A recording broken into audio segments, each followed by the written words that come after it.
ရသော်ဘုရားလက်ထက်ကရှင်တိဝလိဆိုတာပေတတော်အလုံးကြားဦးတယ်နော်လတ်လာပါရမှာဣတတဲ့ရအောင်အဲ့ဒီရှင်တိဝလိရဲ့မေတော်သုပ္ပဝါဒမင်းသမီးဆိုတာရှိတယ်အဲ့ဒီသုပ္ပဝါဒမင်းသမီးကဒီရှင်တိဝလိကိုဗိုက်ထဲမှာ9နှစ်နဲ့9လလွယ်ရတယ်သူတို့သားမီးနှစ်ယောက်ရဲ့ရှေးကအတိတ်ကနော်မိုင်မဲခဲ့တဲ့အပြုအမူကံတရားရဲ့အကျိုးပေးချက်ကိုသူတို့ရတာပေါ့အဲ့ဒီအကြောင်းရတော့ဦးဇင်းတို့မပြောတော့ပါဘူးမွေးဖွားကနီးမှာ9ရက်လောက်တောင်မှ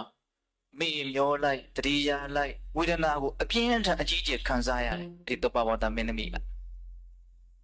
အရန်ဆင်းရဲတယ်ပေါ့ဒါမဲ့လို့သူကအရိယာသူတော်စင်ဖြစ်တဲ့အတွက်ကြောင့်ရသော်ဘုရားရဲ့ဂုဏ်တရားတော်ရဲ့ဂုဏ်တန်ခါတော်ရဲ့ဂုဏ်ကိုအာယုံပြုတ်ပြီးတော့သူရဲ့ခံစားရတဲ့ဝေဒနာကိုတတ်တန်အောင်သူစဉ်းစားဆင်ခြင်မှုနဲ့ကြော်လွှားနိုင်အောင်ကြိုးစားတယ်။အော်မြတ်စွာဘုရားဒီလိုဒုက္ခတွေကလွတ်ကင်းအောင်သူတော်ကောင်းတရားကိုဟောတာ။မြတ်စွာဘုရားကိုကြည်ညိုတဲ့စိတ်နဲ့ဒုက္ခကိုလျှော့ပါအောင်ကြိုးစားအထောက်တယ်။တရားတော်မြတ်ဆိုတာကြင်ကြံပဲဆိုရင်ဒီဒုက္ခတွေကလွတ်ကင်းမှာ။တော့တန်ခါတော်ရှင်မြတ်တွေဟာဒီဒုက္ခတွေကိုလွတ်ကင်းအောင်သူတို့ကျင့်သုံးနေကြတာ။အဲ့ဒါလိုမျိုးသူစဉ်းစားပြီးတော့ဒီဝေဒနာကိုနေလာတဲ့အနေအထားတည်းဖြစ်အောင်သူကြိုးစားတာအဲ့ဒါနဲ့ဝေဒနာတွေကြားတဲ့ကပဲသူရဲ့ခင်မွန်းတဲ့ဖြစ်တဲ့ဩလိယမင်းသားကိုသူလွတ်တယ်ရသော်ဘုရားဒီကိုလွတ်တယ်ရသော်ဘုရားကိုတွားပြီးတော့လျှောက်ထားကြပါမင်းသမီးဟာအလွန်တရာမှဆင်းရဲပင်ပန်းပါတယ်ပေါ့ဒါပေမဲ့လို့မြတ်စွာဘုရားရဲ့ခြေတော်ကိုရှ िख ိုးလိုက်ပါတယ်ဆိုပြီးတော့တွားပြီးတော့လျှောက်ချေပါမြတ်စွာဘုရားကိုရှ िख ိုးခိုင်းတာအဲ့ဒါနဲ့အဲ့ဒီမင်းသားသူ့ရဲ့ခင်မွန်းတဲ့ယောက်ျားသွားပြီးတော့မြတ်စွာဘုရားကိုကြိုးကြောင်းလျှောက်တော့မြတ်စွာဘုရားကသုပ္ပဝါဒမင်းသမီးချမ်းသာပါစေတည်းလို့မေတ္တာပြုတာအဲ့ဒီမေတ္တာပြုတဲ့ခဏမှာပဲချမ်းချမ်းသာသာတာယောက်ျားလေးမွေးဖွားတယ်မြတ်စွာဘုရားရဲ့တကိုးတော်လည်းအံ့ဩစရာအောင်အဲ့ဒါကိုဘေးဖြစ်တဲ့ပုဂ္ဂိုလ်ကမြတ်စွာဘုရားဒီမှာဆိုတော့မသိသေးဘူးအဲ့ဒါနဲ့အိမ်ပြန်လာတဲ့အခါကျတော့တာယောက်ျားလေးမွေးဒုက္ခတွေကနော်လွတ်ကင်းခွင့်ရသွားတယ်ပေါ့အဲ့ဒီမှာမြတ်စွာဘုရားကိုအလွန်ကြည်ညိုတဲ့အတွက်ကြောင့်သုပ္ပဝါဒမင်းသမီးထပ်ပြီးတော့သူ့ရဲ့ခင်မောနဲ့ယောက်ျားကိုလွှတ်ပြန်တယ်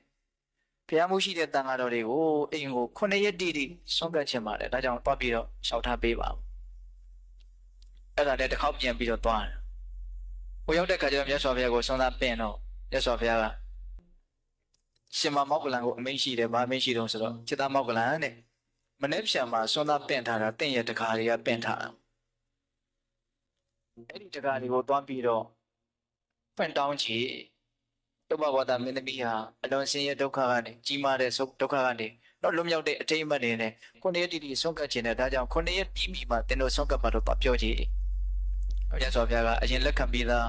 ဆုံးသားပင့်ထားတာကိုအဲ့လိုမျိုးကြည်လက်အောင်သွားပြောခိုင်းတာအဲ့ဒါနဲ့ရှင်မမောက္ကလန်ကသူ့ရဲ့တကားတွေဆိုတော့ပြောတာပေါ့တကားကြီးသုပ္ပဝါဒမင်းသမီးကိုအရင်ဆုံးကတ်ပါစေပြီးမှတင်တို့ဆုံးကတ်ပါကြိုးကြောင်တော့ပြောတာပြောတဲ့အခါကျတော့အဲ့ဒီတကာကြီးကလည်းအစွမ်းအစရှိတယ်ဇာရှိတယ်လို့ဆိုကြပါစို့။အားလျှောက်လဲဆိုတော့အရှင်ဘုရားတဲ့တပည့်တော်ရဲ့အသက်ရဲ့တပည့်တော်ရဲ့စီးစိမ်ဥစ္စာရဲ့တပည့်တော်ရဲ့ယုံကြည်မှုတတ်တာတရားရဲ့ဒီသုံးခုကို9ရက်အတွင်းမပြည့်စည်ပါဘူးလို့အာမခံနိုင်မယ်ဆိုရင်အရှင်ဘုရားအဲ့ဒီကိုဆွမ်းသာပေးလိုက်ပါတဲ့။သိလား။သူ့ရဲ့အသက်ရဲ့သူ့ရဲ့စီးစိမ်ဥစ္စာရဲ့သူ့ရဲ့ယုံကြည်မှုတတ်တာတရားရဲ့ဒီသုံးချက်ကို9ရက်အတွင်းမပြည့်စည်ပါစေဘူးလို့ရှင်ဘုရားအာမခံနိုင်ရင်9ရက်ပြီးမှတပြည့်လို့ဆွမ်းကပ်ပါမယ်တဲ့အဲ့လိုပြောတဲ့အခါကျတော့ရှင်မောက္ကလန်တခါကြီးတဲ့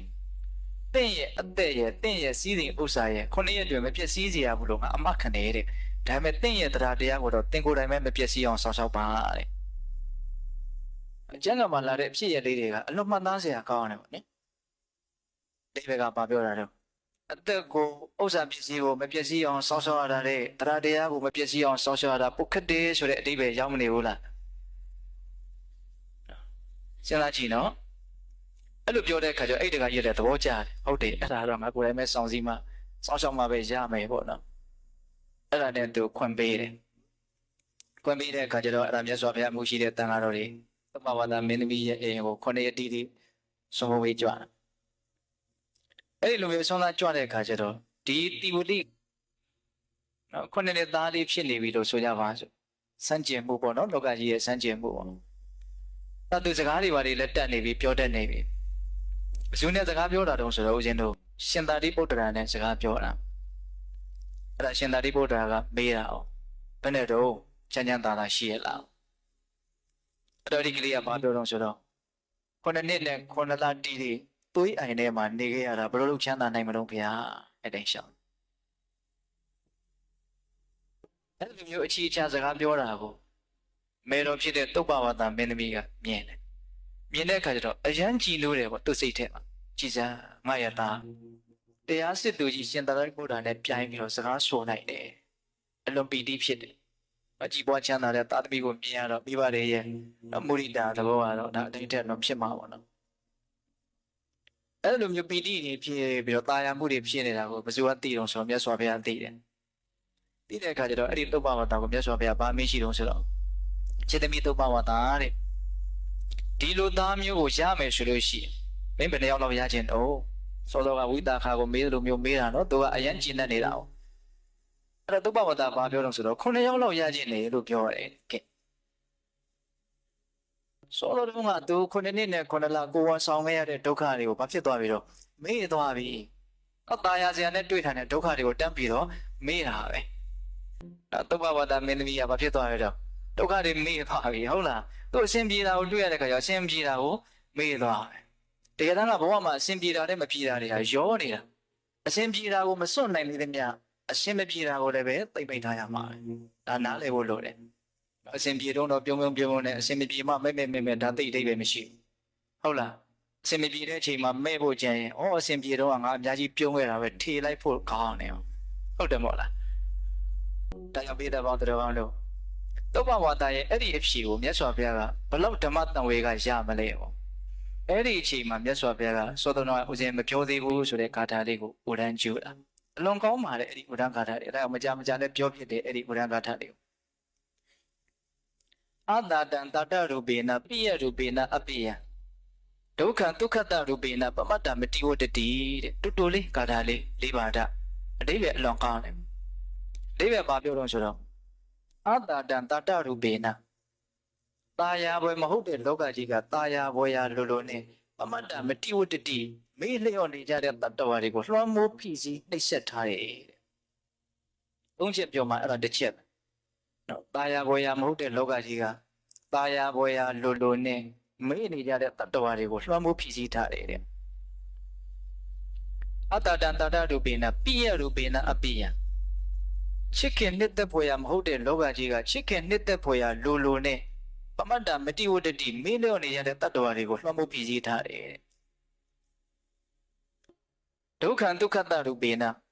ဆင်းရဲတဲ့လောကကြီးကချမ်းသာလိုနဲ့ပမတ္တမတိဝတ္တိမေးလျော့နေကြတဲ့တတ္တဝါတွေကိုလွှမ်းမိုးဖိစီးထားတယ်တဲ့ဒါတက္ကရာမတို့ဦးရှင်တို့ကိုတတိပြောနေတဲ့စကားပဲဟုတ်လားတကယ်လောကကြီးကတာယာပွဲမရှိဘူးဆိုတဲ့သဘောချစ်ခင်စရာမရှိဘူးဆိုတဲ့သဘောချမ်းသာဒုက္ခမရှိဘူးဆိုတဲ့သဘောကိုလည်းတခါတည်းအတိပ္ပယ်ကတက်ရောက်ပြီးစားဟုတ်လားဒါမဲ့လို့ကိုကမေ့နေမယ်ဆိုရင်တော့အဲ့ဒီတာယာပွဲမဟုတ်တဲ့လောကကြီးကပဲကိုယ်စိတ်ထဲမှာတော့ဘလို့ဖြစ်နေတော့အာယာပွဲရာကြီးဖြစ်နေတယ်အာယုံရဲ့လှည့်စားမှုကိုကိုကအကြီးကျယ်ခံရတယ်ဘာကြောင့်ခံရတာတုံးဆိုတော့အဓိကကြတဲ့တော့ကြတဲ့စကလုံးကမတ္တမတိဝတ္တိပဲမေ့နေလို့လွှမ်းမိုးဖိစီးတာကိုခံ